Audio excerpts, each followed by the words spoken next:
This is You the People. Each week, we three Canadians talk about you, the people. Your politics, your political system, your vice presidential debates, and yes, your upcoming election. And with me, as always, Corey Hogan, Stephen Carter. Guys, what's going on? Happy Thanksgiving weekend, Zain. It is Thanksgiving. It's not Columbus Day weekend. Columbus. It will never be Columbus Day weekend. It is Thanksgiving weekend. And I wish a happy Thanksgiving to our American listeners. They should be thankful for all the bounty that they have received. What an incredible year. Just a list of things they can thank China for the China virus. What else should our American counterparts be thanking? Carter? Well, COVID. The fake news. COVID for sure. Well, yeah. No, that was covered with the China virus. Keep up, Carter. Jesus. I know. I don't know because I'm not as racist as Zain. So it's harder for me. I'm thankful for the fake news media. I'm also thankful for Sleepy Joe and Hillary Clinton and her emails. And what else could I say? I mean, I'm very thankful all across the board. Jim Comey. I mean, come on. We wouldn't be here without him. Very thankful. This is good. I'm glad we have taken this from an inclusive celebration of a Canadian holiday to trolling our American friends. Well, I got to be honest with you, Zain. I think that's really a lot of what being Canadian is about. Okay, good. Yeah. As of recent, definitely. Okay, let's move it on to our headlines. Our first headline comes to us from The Hill. The Biden campaign sells out truth over flies swatters ahead and actually after the Pence debate with Kamala Harris. So, of course, as you guys saw this was the fly that jumped, landed, found its way on Mike Pence's head. The Biden campaign comes out with, of course, a fly swatter and sells out of them. Corey, the most monumental story of the week. Any comment? I am so impressed with two things. And I've talked to Stephen about the first of these, but I'm going to repeat it here for the benefit of our listeners here. One, how quickly Joe Biden got his hands on a fly swatter. I can just imagine when this moment happened, a bunch of Democratic staffers making a bunch of weird sounds like, where can we get one? You know, like somebody has this idea, somebody else gets excited about it. They start talking about Dollar General still being open and go now. They close in 20 minutes, you know, because this is on the East Coast. And like, I can just imagine the scene in the campaign space. And then the thing that impresses me second most is that they got it up for sale, but that means they actually had to source a supplier of fly swatters that they could put a logo on at like 11 o'clock Eastern. And do you know How did they do this? Do you know who's open at 11 o'clock Eastern? China. China's open. That's the full circle of this podcast. Carter, any thoughts on the fly swatter that made its way to the Biden merch store? No, I mean, Corey, he took 2 points. There's 2 people here, but whatever, Corey. You do what you need to do. I'm glad you got the glory on that headline. Yeah, there's 2 people here, Zain. You remember that. Oh, yeah. Okay, I'm going to move it on to our next headline. Our next headline comes to us from Forbes. Trump campaign attacks Joe Biden for lack of firsthand experience from the coronavirus. I saw that. Oh, yeah. Is that all your comment is? Saw that. I mean, did you see the clip? I mean, it's nuts. Now Trump understands. I mean, first of all, there's 2 points. One is the campaign actually spinning that this is a benefit for the campaign. But secondly, Trump himself saying that now he understands it. He finally has it. He got a firsthand education on it or something like that. Some of us can learn about bad things that happen to other people, and it's called empathy. Mr. President, it's called empathy, and you should try it sometime because you don't need to go through the pain yourself in order to feel bad for the pain that others are experiencing.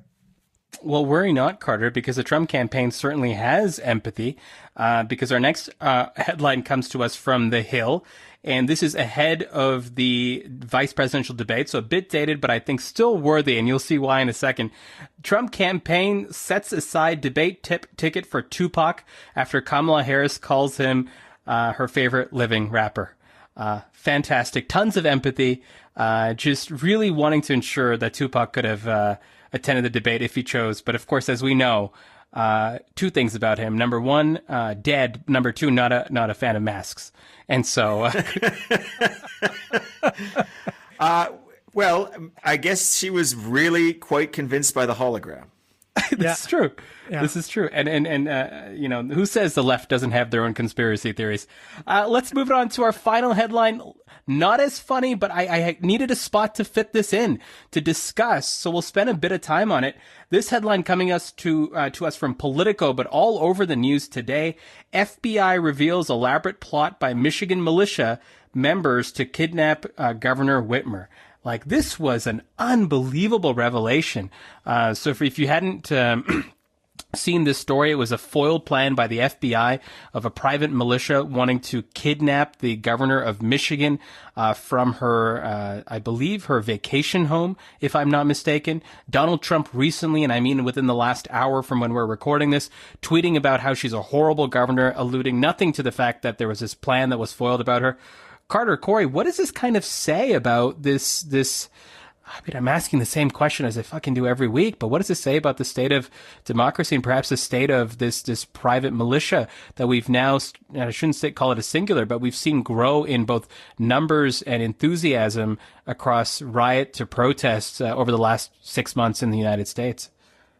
Well, look, these radical right-wing groups have long been the biggest domestic terror threat that the Americans face. This is, you can go back to the Oklahoma City bombing and Timothy McVeigh. This is not new to America, and this is something that has been grappled with for quite some time. But what is relatively new is that you can draw a pretty clear line between the words of a president and the actions of one of these militia groups. I mean, Donald Trump, I mean, he tweeted liberate half of the bloody states in the union, but he tweeted liberate Michigan. And then should we be really surprised when armed fans of his decide to try to quote unquote liberate Michigan? I mean, Donald Trump comes from a world of, let's say, less consequence, right? Or where he's had more success just keeping people spinning and relying on other people being the adults or cleaning up the messes after him. You know, his notoriety in New York real estate is certainly telling, right? He would just kind of bully and bluster and shout and make a big scene, and that big scene would cause the chaos or allow him to get what he wants. Even when you look down to its, I think Trump Plaza, right? The one that's got the Hyatt. I don't know if it's a Hyatt anymore, but downtown New York, the original that used to be a historical building was on that site. And Trump managed to get it knocked down just by yelling and being shitty and doing all of the Donald Trump things he's famous for. And why am I talking about this? Well, Donald Trump used to just be able to keep people spinning, and he would move on with relatively few consequences. But when you're the president of the United States and you're just trying to control the news cycle in the most irresponsible fashion possible because you're just trying to keep people spinning, you're going to have consequences like this. I don't think Donald Trump wanted the governor of Michigan to be kidnapped by armed bandits. I don't. I think that's probably not a great October surprise for him if such a thing had happened. But this is absolutely a consequence of the kind of rhetoric that he's introduced and endorsed from the highest office in the land. Carter, any thoughts before we move on? Liberate Michigan. Good people on both sides. Stand down and stand by. These are just a few of the things that he said. The problem for me is, and I think the problem for Donald Trump is that they acted too early. Corey's right. Donald Trump doesn't want this to happen before November 3rd. But he is sending a very clear signal that he wants this to happen after November the 3rd. And this is what scares me. Those armed militias were standing on the State House steps earlier this year during the COVID and mask issues. And they will stand on those steps again. And Donald Trump wants them there. Donald Trump wants them there because that's how they hold on to the Michigan State House. There's only, I think, 4 seats between flipping the House in Michigan from red to blue. This is a very big election. State houses are going to flip from red to blue. We're going to see significant changes in the Senate. We're going to see significant changes in the House. And I would imagine we will see changes in the Oval Office. And he doesn't want any of those things. And the only way he can hold on to them is if democratic rule isn't maintained. And the tweet you missed in our little headline roundup is Mike Lee, Senator Mike Lee, one of the good senators who's come down with COVID, saying that the United States is not a democracy. And my fear is that they're starting to prime the pump. Actually, they're not starting to prime the pump. The pump is primed, and I don't know what happens now once November 3rd comes along. I want to talk much more about that in the segment when we cover Trump, but let's move it on to our next segment. You so fly for a white guy. Guys, let's talk about the debate last night and all anyone wants to talk about, which is the fly, but we'll move on from it because we've already addressed it. We talked about, in our previous podcast, The Strategist, which, by the way, you can get everything from our take on Trump's diagnosis of COVID, our prediction of when he would leave Walter Reed, which he clearly has now, and I want to discuss shortly, and some of our messaging around what we expected from this vice presidential debate. But Corey, let me start with you. One of the items you'd mentioned on our previous podcast episode where we covered this on The Strategist was the expectations games for Kamala Harris. People calling her an amazing debater, a brawler, someone who's able to just knock it out of the park, really would, make easy work of Mike Pence. Two questions then, double barrel question for you. Did they set expectations correctly heading into yesterday? What did you think about that? And secondly, how did she come out looking? I think expectations were a little high for her. I don't know if I fault the Democrats for that. The reality is she's had this reputation for a while, and it's tough to tamp that down in 10 days or 2 months even, right? People know that Kamala Harris is a strong debater. Now, I will say this. When people hear strong debater in the age of Trump, they often think entertaining debater, punchy debater, person who's going to cut through with one of those, lines that gets repeated day in, day out for the next week. And while I think in the realm of politics, that last one is important, you've got to be able to frame things in a way that sticks. The reality is Kamala Harris's debate strength is more conventional, right? She's an amazing debater, but she's not necessarily an entertaining debater. She can make a point, she can make that point stick, and she can win an exchange. And that is what you saw last night, even if you didn't necessarily see something that you're calling all of your friends and saying, yeah, you got to turn on the TV. Kamala Harris is just killing him. I think she did kill him, but she killed him on points. There was no KO. It wasn't a situation where Pence was left bloodied on the mat. Carter, same question to you, and perhaps I'll add a second one. So first part, what did you think of Senator Harris's performance last night? And secondly, this sort of entertainment that Corey brings up, after an unbelievably chaotic debate with Trump and Biden, were we just primed to not be entertained regardless of what this was as the vice presidential debate? Well, I think that Corey's points were right on, and the way that she debated, she won the debate on points. She made sure to win each each segment, and the work that she did around shutting him down when he was talking over her, that was designed to play to a very specific audience. I believe it did play. I think we can see that in the who's that audience, Carter? Polls that came up. Pardon me? Who's that audience, Carter? Yeah, women, women who were watching the debate and who are more likely to vote for Biden, and they moved because the comments on Twitter, the comments on Facebook. This is what women experience on a day-to-day basis, and giving her the opportunity to shut down that man and watching him ignore all the signals from both her and the debate moderator was very powerful. But it was not entertaining. It wasn't entertaining, and for a couple of reasons. She's not great at lines. AOC, for example, I think is better at lines. She's got a monotone voice that was particularly challenging to listen to, especially because Pence's voice is even worse. Pence's voice, someone needs to teach him how to articulate, because he barely moves his mouth when he's speaking. Both of those factors made this a less entertaining debate because they were moving so sluggishly. Now, obviously, when you're dealing with Trump, it was too fast, too crazy. But this one just didn't have that entertainment value. There was no theater. They were seated, which was odd. I thought them being seated took away some of the dynamic nature of being on your feet for battle, if you will. So these things just all added up to make it less entertaining in my mind. Corey, was less entertaining a bad thing, frankly, for either camp? I don't know that either of them had a good or a good reason to be entertaining, right? They both had their imperatives for staying a little bit calmer and a little more sedate. Obviously, Pence needed to course correct for the just train wreck of a debate performance we got from Donald Trump. He needed to bring a certain, actually he was really in a jam because, he was terrible with the interrupting. It was awful. But I think that it wouldn't have seemed as terrible if we hadn't just dealt with Donald Trump being even worse at interrupting, right? But he needed to bring kind of a different energy than Donald Trump brought as a counterbalance there. Harris, on the other hand, she needed to make sure that she wasn't too much better than Joe Biden. We talk about too much electricity on the ticket, but like it couldn't be.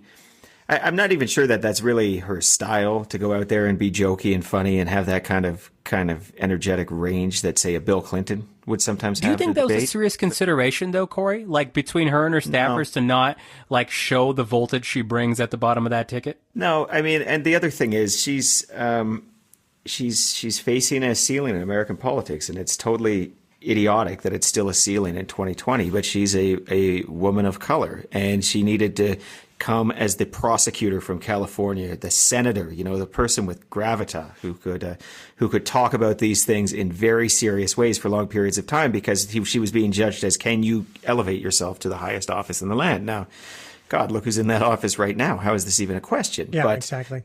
But I think that, to your question and to my point, Zain, that was what she was playing to. She needed also to be calm. She needed to be measured as well. And so neither person had a real imperative for energy, shall we say. Carter, playing some Thursday evening quarterback. In our case, by the way, they still play football on Thursday evening, so, not a great analogy. Only on Thanksgiving. Yeah, well, there you go. Oh, yeah, Canadian Thanksgiving.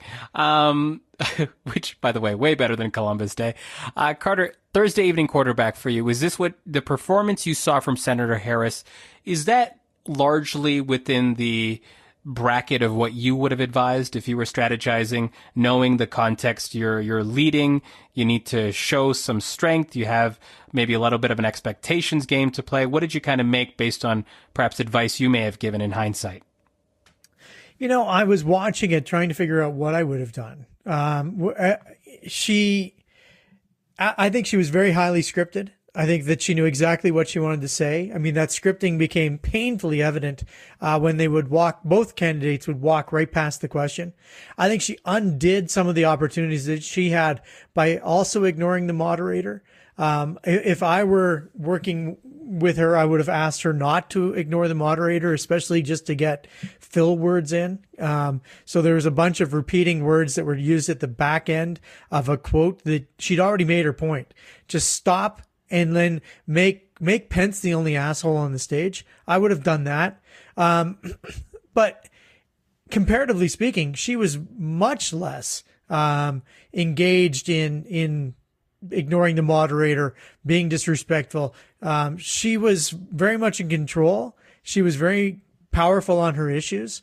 And overall, you have to say that's exactly what she needed to achieve.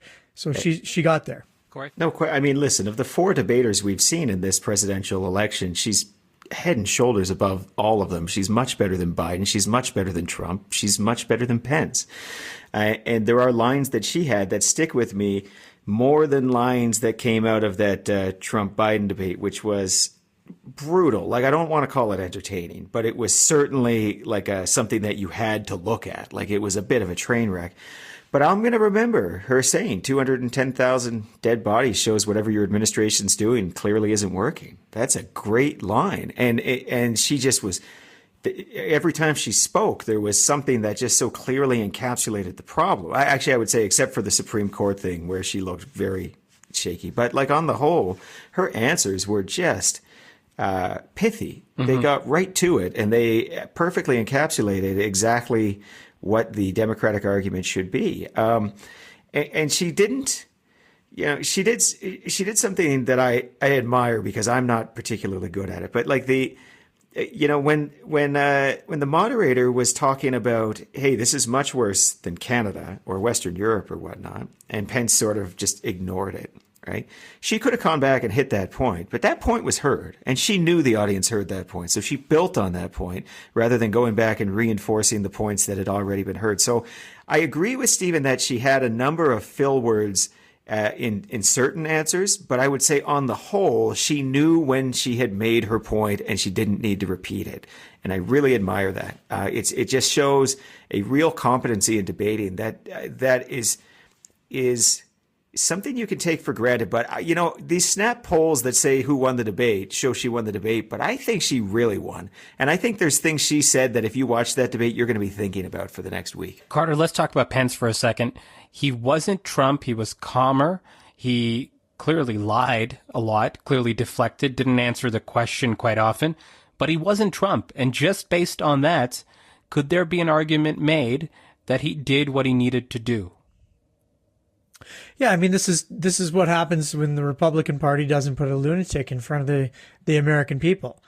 He's able to manage the talking points. We can call them lies. They are the truths for the Republican Party, whether we're talking about climate change, the economy, the way they've responded to COVID, any of these issues, those are their truths. I think objectively, they're not true. And it bothered me quite a bit because I was struggling with, well, that's a lie. That's not true. That's a lie. That's not true.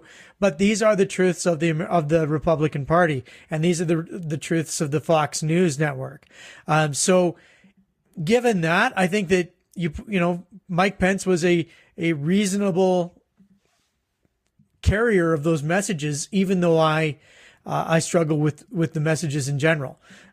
So yeah, if Mike Pence had done the presidential debate and this debate, we might be starting to see a ship get turned. But because he's on the ticket with the other guy, it seems to be muted in terms of its overall efficacy. Corey, there's a big argument being made right now that with 20 some odd days left, that the Republicans need to have a big change, a big course correction. Mike Pence came in, played it like how you expected Mike Pence would play it, right? Steady, came across as a boring talk show host, which by the way is what he was prior to in a past life. Did you feel like that was the right strategy for Pence, or did you feel like he may have had to come out with some type of change agent on the stage, knowing so many eyeballs were on it? What would you have advised if you were on Team Pence / Team Trump, knowing that Pence was going to take the stage in front of the American audience last night?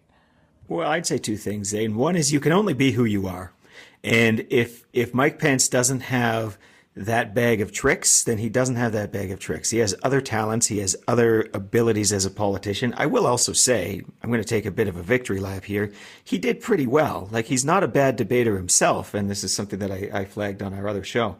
The other thing I would say is you are not going to turn around this election from the vice presidential seat. Like, from that point, like that's not what's going to hinge on this. This is going to have to be a Biden or Trump thing. This is not going to be a Pence or Harris thing. It's just not. So, like, I think all you can really do is inflict damage and move on inches. And they both played defensive games, and I don't think either of them hurt their campaigns one bit with their performances. Like, the big problem Pence had at the end of the day, though, is he's defending a pretty indefensible record. And that's why Harris was able to, being a classically trained debater, just clean the floor with him. Carter, I want to move on to moderation. We talked a lot about moderation in that last debate with Chris Wallace, how he couldn't keep the president under control, what he should have done in certain spots. We were quite critical. Should we be as critical of Susan Page of the USA Today for asking very good questions, but not holding, in this case specifically, Mike Pence to account for answering those questions? Am I being too harsh by saying that I felt like she was weak in that particular department of not holding the vice president to account? Well, I think I'm going to steal one of Corey's lines, who always talks about how in the House of Commons we have something called question period. It's not called answer period. Debating is, I believe that it was the responsibility of Vice President Pence and Senator Harris to say, you know what, you didn't answer the question. I'm now going to answer the question. You won't give the American people your story. I will give them mine. The problem was Senator Harris wasn't answering the questions either. It is not up to the moderator to make anybody answer anything. It is up to the moderator to ask the question, and the moderator is then the person answering it, frankly, is judged. The person doesn't answer the question, Everybody watching says, you know what? They don't have an answer to that question unless the answer is better than the question. And a couple of times I thought Senator Harris's answers were in fact better than the question. So you ignored the fact that she hadn't answered the question. You moved on. Mike Pence never gave an answer that was better than the question. I don't think that Susan Page performed poorly, except in one area. When she tried to cut off the candidates, she was inhibited because they did not have any way of cutting off the mic. And frankly, she should have not said, excuse me, I'm sorry, like the Canadian way of interjecting. She should have said, thank you very much, Mr. Vice President, and started her question to Senator Harris and just kept going. And if he keeps talking, turn off the fucking microphone. This is a great answer, Carter. Thanks for that insight. Corey, I need to see if you agree. Do you agree that it is not the moderator's job to hold the candidates to account? I don't agree or disagree. I think every moderator is going to bring their own flavor to it. And certainly in the history of American presidential debates, we've seen moderators who try to peg candidates. I would argue that Wallace was basically in that category. He would go back and ask follow-up questions. And you have moderators who let it kind of all spill out and let them play, ref, right? Like, let's just see how this plays out. I agree with Stephen that Harris didn't answer either, and I'm glad he mentioned that because, well, Pence is definitely, I think, more overt. And this is, again, I think where that debate skill comes back. His answers were so, like, every Mike Pence answer was, thank you very much, unrelated thing, attack that was probably a lie, talking too long. Not even subtle about it. Just saying, by the way, thank you so much for that question. I will use my time to now talk about something else.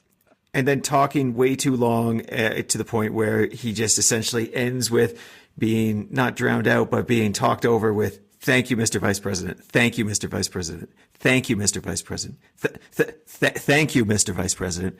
I've got to give equal time here. So I don't think either of them were particularly forthcoming.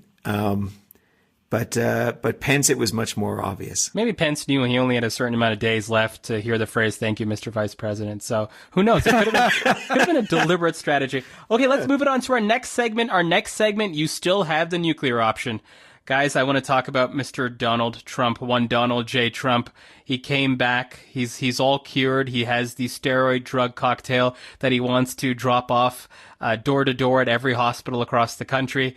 He flew in back to the White House as a TV-style dictator, got up to the balcony, saluted the troops. Just beautiful communist footage that we saw from Donald Trump. But he's back.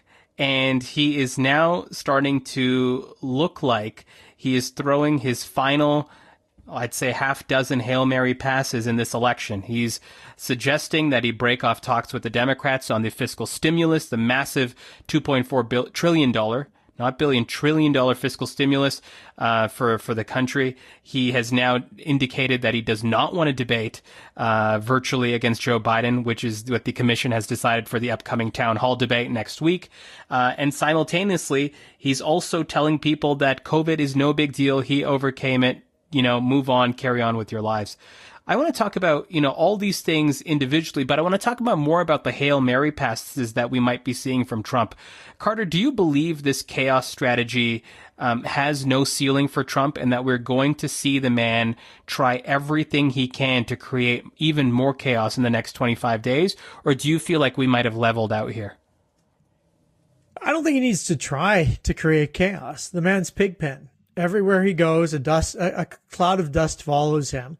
I believe when we were last talking, we were talking about his taxes, and the taxes that he, the fact that he only paid $750 worth of taxes. That's gone. You move past every crisis by having another crisis happen. That's how he's done it. That's how he's never been stung by any of these particular issues. He doesn't try to do that. He doesn't turn the page by consciously choosing that he's going to find some other level of chaos. And I guess that's what I'm trying to ask you. Is that, do you think this time around it will be conscious, knowing he's got a timeline and something that needs to change? He's not that good. Right. Like let us stop giving him this power, that he is in control, that he knows what's going on, that he's got some sort of significant plan. He does not. He is responding as a caged animal responds when they're put into danger. He is in danger. He was given a steroid mixture that turned him into Mr. All Caps, 36 tweets in 4 hours. That's who he is. Let us not pretend that he is someone else. 74 home runs for Donald Trump next season. I can just tell you that's what's going to happen. Corey, let's put an asterisk next to him in the history exactly. books. Yeah, no, I agree. I don't know how A-Rod ever recovered his career, even though he was never mind. Corey, let's talk about this. Carter says no to strategic chaos as being part of the Trump plan. He says chaos certainly will and crisis certainly will. Do you agree that strategic chaos, thoughtful, deliberate chaos may not be part of the plan? Well, that depends on your definition of thoughtful. Here's the thing about Hail Marys, Zain. Only 1 in 40 actually result in touchdowns. 1 in 5 are intercepted and result in, by definition, the other team getting the ball. And I think what we're seeing right now is a lot of Donald Trump's Hail Marys are being intercepted. You have this situation where he is saying things like, well, I'm just not going to deal on stimulus. And all of a sudden, you're seeing how quickly unpopular that is, that he's looking to back that down. That'd be obviously very dramatic. I think that kind of qualifies as kind of this big splashy play to try to shake things up. You'll have him say things like, I'm going to hold a rally. Well, he's got fucking COVID still. I don't think it's going over very well. And just this last day has been very confusing on what exactly is going to happen with debates or not debates, town halls and all of that stuff. But it's not helping him. Again, I think it's been intercepted. And I think even this idea that he came out of the hospital when he did and he's showing that he's a fighter and I now understand COVID, that's a fucking Hail Mary. Like you're trying to turn you getting COVID because of your own failure to protect yourself and the people around you into a positive. Well, that one's been intercepted. Like he is not, like the polls are not friendly to him right now. We now have a bit of sense of where the polls have moved since the last debate and through the COVID weekend, shall we call it? Because it looks like for him, it was just it was like a ski vacation for other people when you get all of the drugs in the world. And he has really started to fall out of the running here. Now, obviously things can change, but what he's doing right now is not working. And there's not enough time left for him to gradually come back. So he's going to have to keep doing it. And I do believe there's an intentionality to let's just keep trying it. I think that's why he said today we should indict Joe Biden and we should indict Donald Trump and indict Barack Obama. He's just going to keep throwing crazier and crazier shit because people aren't paying attention anymore. Like people are starting to write him off. McConnell is starting to write him off. McConnell is throwing shade his way. Saying things like, yeah, I haven't been to the White House in a long time because I don't agree with their approach to these things. That was so good. Mitch McConnell knows when to fucking cut bait. Okay. Like when you have comments like that, I would say Donald Trump is rightly getting worried and he's trying to get louder. He's shrinking and he's trying to raise the volume of his voice so that we'll still pay attention to him. Carter, being Donald Trump is certainly unconventional, but being down in a race is definitely not. You guys both have experience with knowing what it's like to trail, knowing that it's a losing campaign, knowing it's a losing. I don't know what you're talking about. Yeah, no, you would definitely not know Corey Hogan. Just for listeners of the show, just Google Corey Hogan. He's asking for it. He wants to know. He wants you to know about his political history. Carter, you know what it's like to be down. You know you're going to lose. Talk to me about what the mindset looks like within a team and when these Hail Marys are thrown and how they're, attempted, because there seems to be the Trump team strategy here, which is let's try to rein him in. And then the Trump strategy, which is like, let's just go for it all. But what is it like mentally and otherwise to be down in a campaign? And what's this, this inclination to start going for these big scores and these game changers look like on the inside? Well, I mean, the first thing is that you can sense in the team that the energy's gone out. It is no longer a group of people that are working to try and actually win the election.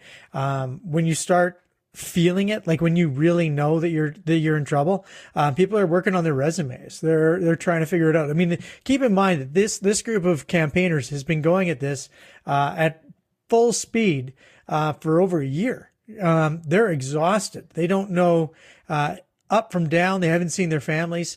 And then all of a sudden, the people around them start getting COVID. Well, someone may just not come back. They may not just, pop into the office on Tuesday. The teams, I mean, we were losing an election here in Alberta in 2012, and my team was all but gone. When we came back, because we wound up coming back and winning, because it was against Corey and it made it easier. And, but we came back. Sorry, Corey. Thanks for that. Sorry, buddy. But we came back, and as the air came back into the balloon, people were very, very excited and they pushed on. But, you have to try and find little things to keep everybody engaged. And it's also like that for the voters. Cause once the voters start to sense that you're losing, the voters will vote for the winning team. A factor higher than voters vote for the people who are going to lose. So I would expect that the much vaunted Republican turnout game may suffer a little bit as the negative polling continues. Corey, do you want to add to that? It's a very interesting point by Carter about, people wanting to vote for the winners, especially when they can see it and sense it. And how does that kind of fit with tribalism of where one may stand on a party side? But tell us about what the mindset looks like, or any comments you may have extending to what Carter just mentioned. Well, that's certainly a factor. It is a bigger factor when your party is, shall we say, ideologically flexible. When you're in the middle and you are more held together by power than you are a philosophy, which, and no knock against Carter, but that, I think that pretty well defines the Did you just say winner? campaign. Did you say winner? I couldn't hear exactly. I don't even think you would dispute that, though, right? No. And so what I would say is if you are actually on a mission, if you are on a cause, you're going to show up still in the bad days in a way that you won't necessarily if you're just there for opportunity or you're there because it looks pretty good. So I actually am not entirely convinced that Republicans are going to check out on this. There's enough culture warriors out there that are going to continue to fight that fight and show up there. But all of that said, there is going to be kind of like a general dampening of enthusiasm. And if you are Donald Trump and let's just say we take you at your word and your plan is to contest this election post November 3, if it's clear to everybody you've lost, even your supporters, that plan's not going to work. Yeah. That plan is not going to work. So, we may dodge a bullet as Western civilization on this front if Donald Trump continues to recede. A literal bullet. Yeah. Well, I mean, we're in the middle of nowhere. Come find us, America. But I think that it could avoid violence, to your point, Stephen. Carter, to that point that Corey just mentioned, though, is there anything that you see that the Trump campaign can do right now that actually would boost morale? Maybe not boost numbers. And I'm sorry I'm going into this topic, but I find it interesting because I want to try to get inside the head of this campaign that is built around a guy who himself probably doesn't have much ideology, right? He voted Democrat before, he's now Republican, and he goes hard right on certain issues, but, then goes even further right and then veers back. Is ideology driving them? And what can they use in their toolbox of instruments to boost morale right now, even if it isn't boosting poll numbers, to keep this coalition together? So to Corey's point, that it doesn't, erode or fray leading up to Election Day. Well, Corey's not wrong in that the way that the right wing has motivated their voters, it is through pushing evangelical Christians' buttons, right? So, talking about death penalties, talking about abortion rights, talking about gay marriage. I think there was a reason and a rationale why Alito and Thomas brought up the idea of reconsidering the gay marriage laws. I think that was some red meat to some voters. Give us the courts, and we will undo some of this malfeasance that has been created and pushed down your throats as God-fearing Christians. So I think that some of that could happen. That certainly will get people revved up. The challenge that I see is I actually think the tactic of confirming Amy Cohen Barrett is exactly the wrong tactic, because if she's already confirmed, I don't need to be too fussed. We've got the courts, and if we've got the courts, then they're going to strike down all the democratic laws that the hedonists are putting forward. So I don't know exactly how they generate excitement, except for, going back to the basics and playing the tunes that everybody expects. Corey, I've got 2 questions, and then we'll move it on. First question, Donald Trump now refusing to debate virtually. Right strategy, wrong strategy, given where he's at right now?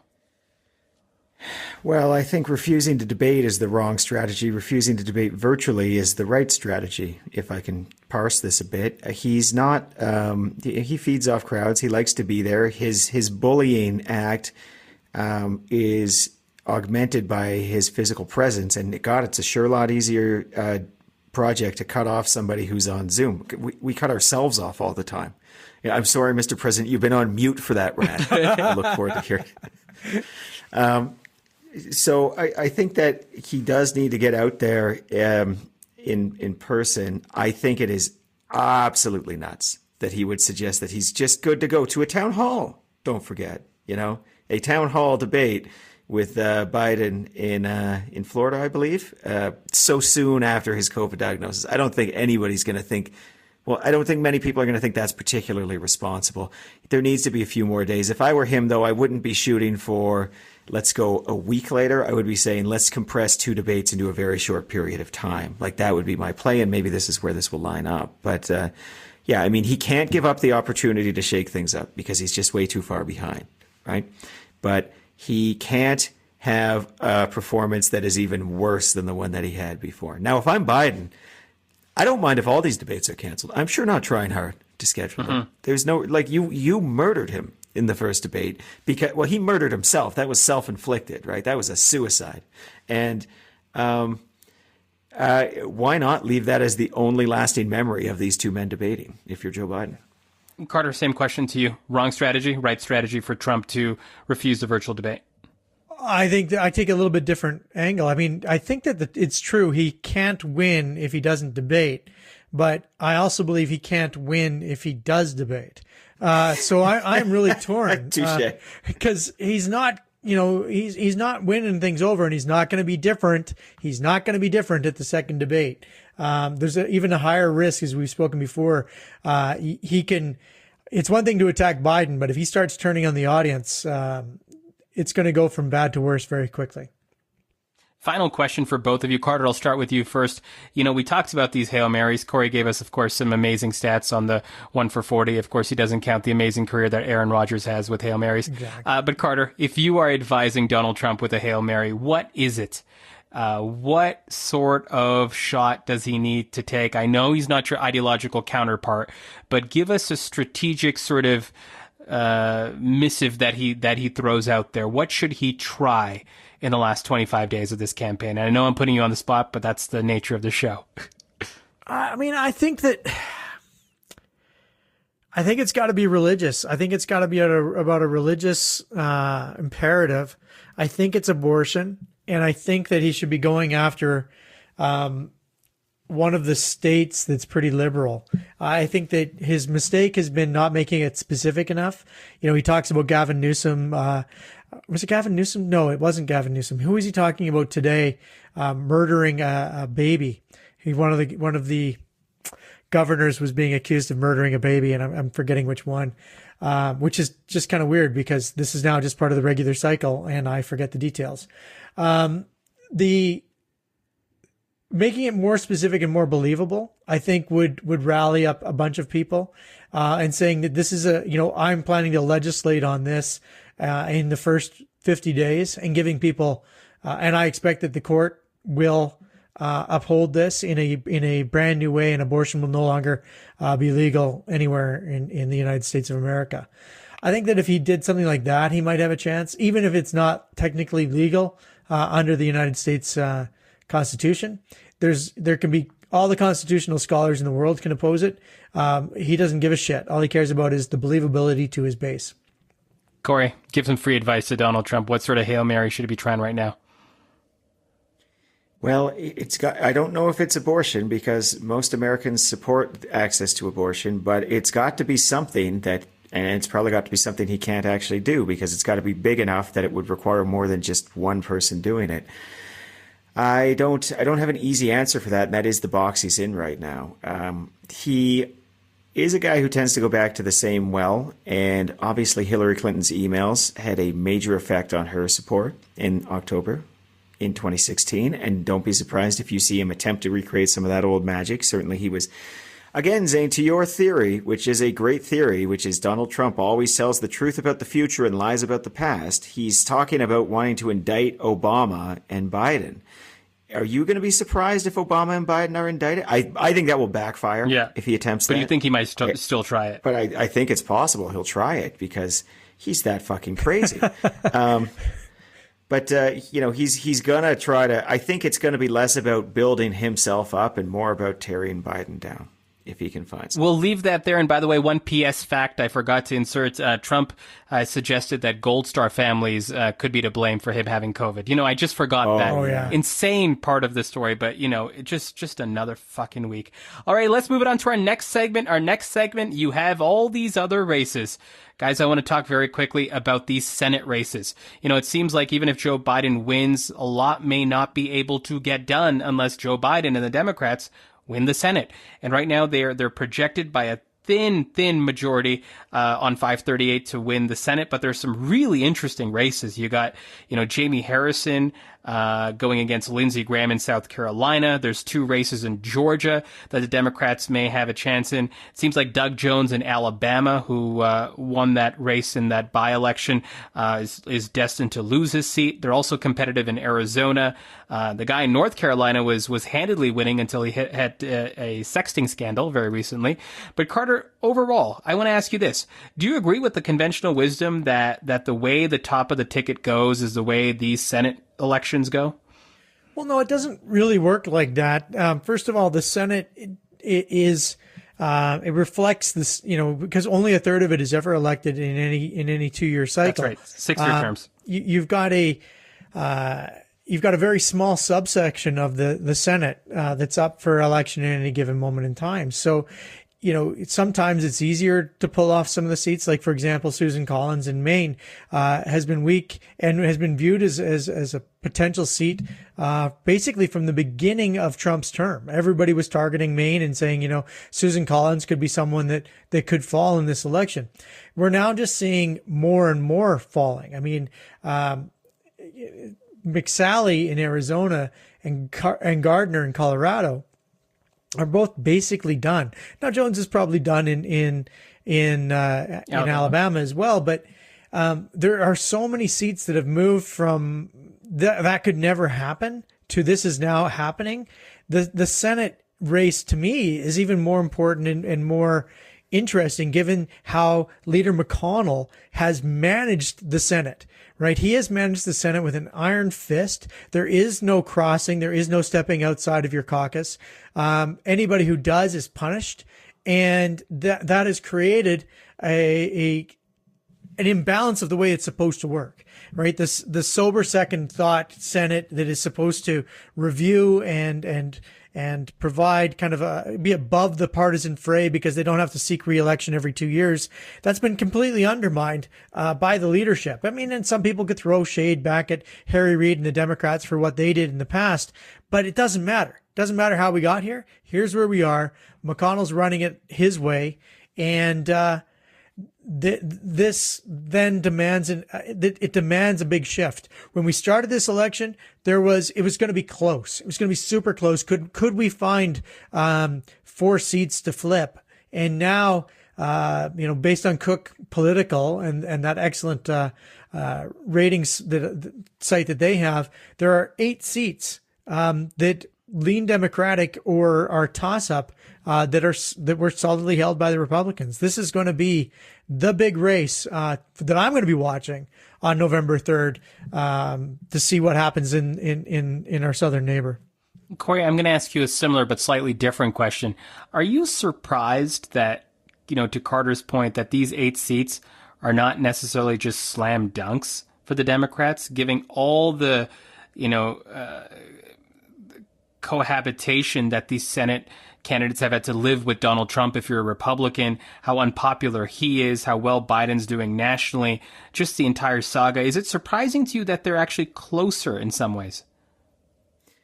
Not really. So in this country, of course, the party whip is pretty strong. That's true of most parliamentary democracies. The norm here is that if you're a member of a party, you're voting for all of that party's legislation. If you don't, you're probably not going to be in that party. They're going to kick you out the first time there's a vote that you break rank on.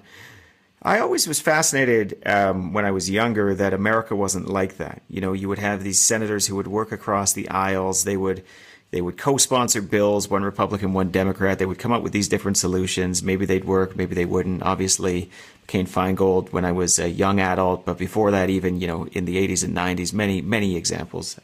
Fewer examples these days. So I guess what I would say is America seems to be on a bit of a journey towards more of a party system.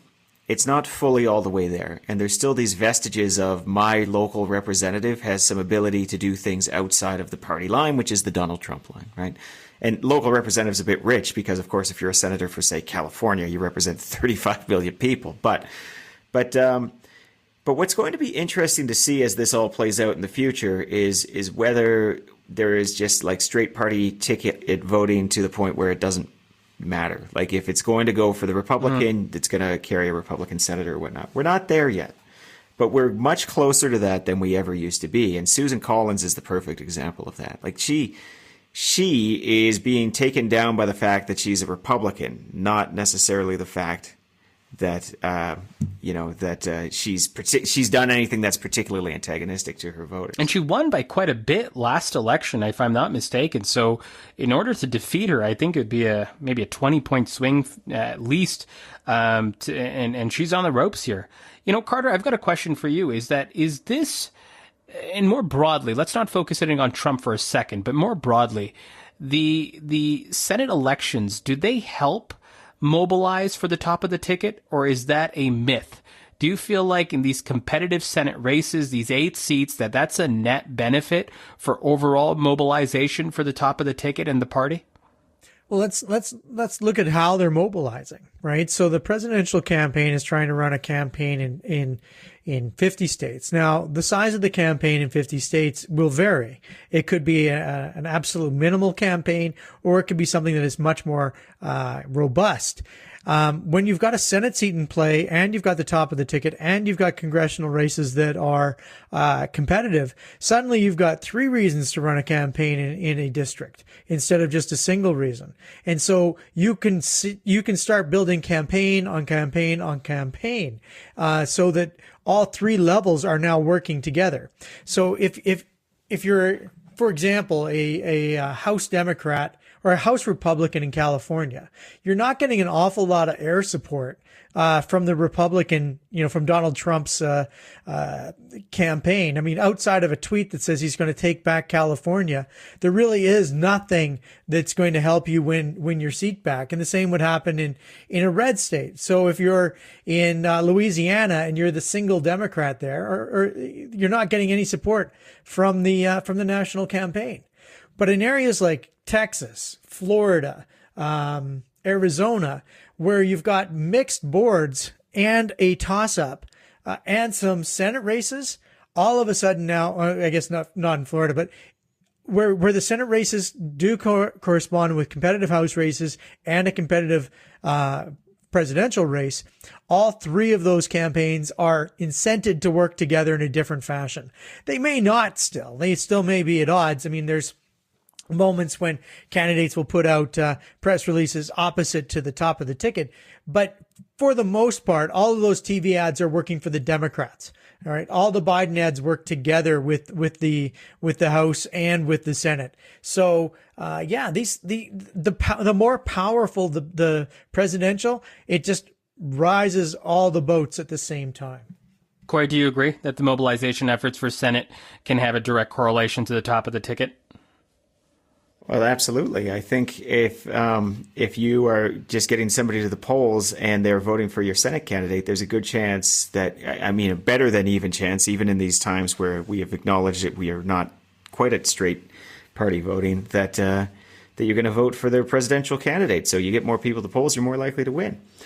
I wanted also to mention that I talked about like the 80s and the 90s and this bipartisanship, and I think that was true in the late 70s as well. But before that, straight ticket voting was also very common. We're in some ways we're reverting more to an American norm, and so sometimes people talk about like this death of like this independent senator or this independent House representative, but it was really kind of a bit of a blip that these people used to take independent stances. So if we look at the past and we try to learn from the past what's likely to happen in the future here, expect it to be big ideological fights where the individual members don't matter very much. That's very much what it was like in the early 20th century, late 19th century. To that point, Corey, I've got a question for you. If you're Team Biden right now, you sit with a relatively comfortable lead at the national level. If you are part of dictating resources to Senate candidates so that you can get to your threshold that you need to win the Senate, are you strictly looking at where the math makes the most sense, where you can kind of win most easily, or are you also considering other factors, as in the symbolism of beating Lindsey Graham, for example, or ensuring that you win out in Arizona, where you potentially have a chance to win the state as well? Is it just a sprint to the number, or do you feel like you're also thinking of other considerations more broadly, symbolic, diversity, other, considerations as well? Oh, look, campaigns and political parties have this conversation perpetually, right? How much are you planting seeds in a garden to get something a bit down the road, and how much is right now? And that's a resource allocation question that is trickier when you have a smaller lead, right? Because you start thinking, well, if I invest in this future thing, which I might not even be the candidate for, I might not be the leader if you're in a Canadian political system, what the hell's the point of that? Maybe I've just got to shore everything up to what I've got here. I've got to just go for it all right now. Biden is ahead by a lot, though. And so I'm sure he's starting to think about what's next. And, hopefully he doesn't go too far down that road, but I'm sure that he's thinking about legacy. Everybody who was president of the United States is thinking somewhat about legacy, and I'm sure he would love to kind of break the Republican stranglehold on some of these seats because of what it would mean for the Democrats going forward. Carter, what would you be advising Biden? A little bit of a different question. Would you be advising him to just get to the 51, do what you need to for the most effective wins that you can get, and that's it? Or are you also looking at the broader symbolism of some of the items I mentioned? A Jamie Harrison, for example, beating out a Lindsey Graham, investing there, getting Hickenlooper perhaps in Colorado. What are you thinking? Well, I'm thinking that we've got more money than we've ever had, and we're back in this mess in 2 years. Right. So 2 years from now, there will be more Senate seats up. There'll be a congressional election. And if he wants his dominance to last, he has to win some seats that are unexpected this time, because when you're in the incumbency, you slide backwards. You don't want it to be two and done and then be at an absolute stalemate. So my view would be take those extra resources that you weren't counting on and put them into races that you weren't expecting to be strong in, because this is, we're getting to the place where if you believe that it actually matters, that, if you don't win in 2 more years, you're back at the exact same spot, then you better be putting every resource that you've got into, making sure that, you're not sliding backwards and you're not in the same spot 4 years from now, even if you're not the candidate, to Corey's point. Let's move it on to our final segment, our overrated and our underrated. Guys, are you ready? Yes. Okay, yes, I am. Thank you so much. Very ready. Very Canadian response. Corey just looks at me with the largest eyes. So I'm going to him first because it seems like he's ready for this question. We talked a lot about it, this concept of having mobilization on the down ticket for the top of the ticket. So the question is very simply, Corey, down ticket mobilization, overrated or underrated? I think it's rated just about right. I think people appreciate that it's got a value, and the answer is different state to state, Zane. It really depends even on the mechanisms through which people vote. In some states, at least historically, I'll have to check. Maybe there's been a court decision or something I'm not on top of, but some states actually allow you just to say straight ticket, boom, I'm voting Democrat across the board, and that's a state where it matters when you drag those people out an awful lot. It matters less in states where it's a little bit more work and you have to do a little extra legwork to get there and vote for your presidential candidate as well as your congressional candidate. And it matters, obviously, dependent on what the polls are in those places. Carter, same question for you. Down ticket mobilization strategies, overrated or underrated? I think they're underrated. I think that there's been a traditional problem with the parties of trying to recognize, especially in areas where they are not traditionally strong, that simply putting a little bit of resources into a House seat and a popular local candidate can fundamentally shift the outcome. And I think that needs to be the dominant force if you're going to rebuild the Democratic Party moving forward. Carter, I'm going to stick with you on this. Donald Trump's team said that rather than attending the virtual debate with Joe Biden next week, they're just going to hold a rally instead. So the question becomes competing events, a little bit alluding to West Wing a bit, competing events, when you have one major event, instead of attending, you just spike another one, start your own. Overrated or underrated as a strategy? I think that they are overrated. I think that, especially with an event like the debates where everybody is expecting the candidates, when you pull out and you go somewhere else, you are seen as petty and weak. And I think that will be the narrative unless something significant happens to change it. Corey, I know you told me it has a 1 out of 40 success rate, so I think I know your answer, but you can pleasantly surprise me. Political Hail Marys. Overrated or underrated? Overrated. Every campaign I've ever been on that has hit a bit of trouble starts thinking, well, I'm just going to do something crazy and I'm going to win this thing. Its success rate is pretty consistent with those college stats that I gave you. It's not a good idea. I've had candidates say, well, I'm going to say if I'm wrong about this, I'll resign on the spot. That's a bad idea. I've had candidates say, I'm going to go out and hold a press conference and just denounce my candidate on my suspicions. That's a bad idea. I've heard them say, let's bring out this brand new policy that was never there before. That's a bad idea. These are all bad ideas and they reek of desperation, and desperation is a stinky cologne. And voters smell it, and they know what you're up to. Carter, same question to you. Political Hail Marys, overrated or underrated? Overrated. The only way that a trajectory is changed is if you screw up, because the only place you're going is down. Elections are lost, not won, and that's what the problem is with Hail Marys. You're trying to win, you're more likely to lose. We'll leave it there. That is You the People for this week. Make sure you subscribe to us on Apple Podcasts, Spotify, or wherever you get your podcasts, and we'll see you next time.